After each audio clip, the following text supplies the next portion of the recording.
ముఖ్యంగా ఈ సినిమాలో నటించినటువంటి ప్రభాస్ గురించి చెప్పాలి.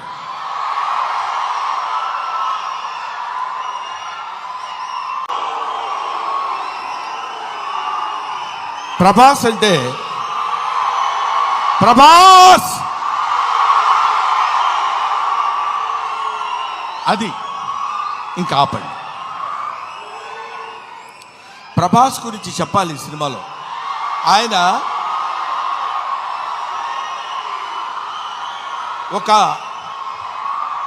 ప్రపంచం గర్వించదగినటువంటి నటుల్లో ఇప్పుడు ఒకడు ప్రభాస్. ఈ సినిమాలో ఆయన ఎందుకు అంగీకరించాడంటే, సినిమాలో ఆయన డబ్బు కోసం అంగీకరించలేదు. ఏదో ఈ సినిమాలో ఒక అద్భుతమైన క్యారెక్టర్ చేయాలని ఆయన అంగీకరించలేదు. ప్రభాస్ ఒక మానవతా విలువలు కలిగిన మనిషి, ఒక మంచి మనిషి. ఎవరైనా ఏదైనా చేయిజాప అడిగితే కాదనేటువంటి వ్యక్తి కాదు ప్రభాస్. ఎవరైనా అద్భుతమైనటువంటి స్థితిలో ఉండి ఇది నాకు కావాలి అని అడిగినప్పుడు, ముఖ్యంగా ఆ విషయంలో చెప్పాలంటే మోహన్ బాబు గారికి అత్యంత సన్నిహితుడు.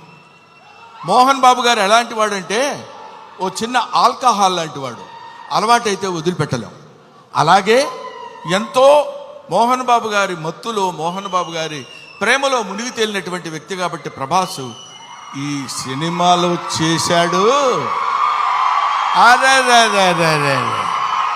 మోహన్ బాబు గారి ఎంట్రీ చూశారు కదా, అతను స్టీఫెన్ కూర్చున్నాడు, మ్యూజిక్ డైరెక్టర్.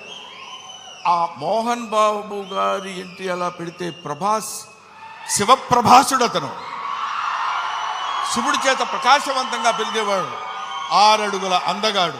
అతను విగ్గు పెట్టుకుని అలా వస్తున్నప్పుడు ఒళ్ళు గదురు పొడిచి వీర తాండవం, శివ తాండవం చేసేటువంటి విధంగా ఆ సినిమాలో నటించాడు ప్రభాస్. నేను చూశాను.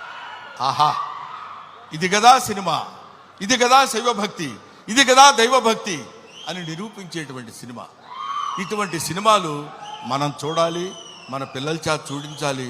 మన భక్తి రసాన్ని భారతదేశంలో పెంపొందించే విధంగా చేయాలని మనస్ఫూర్తిగా కోరుకుంటూ, ఓం నమో పార్వతీపతయే, హర హర మహాదేవ, శంభో శంకర. హర హర మహాదేవ, శంభో శంకర.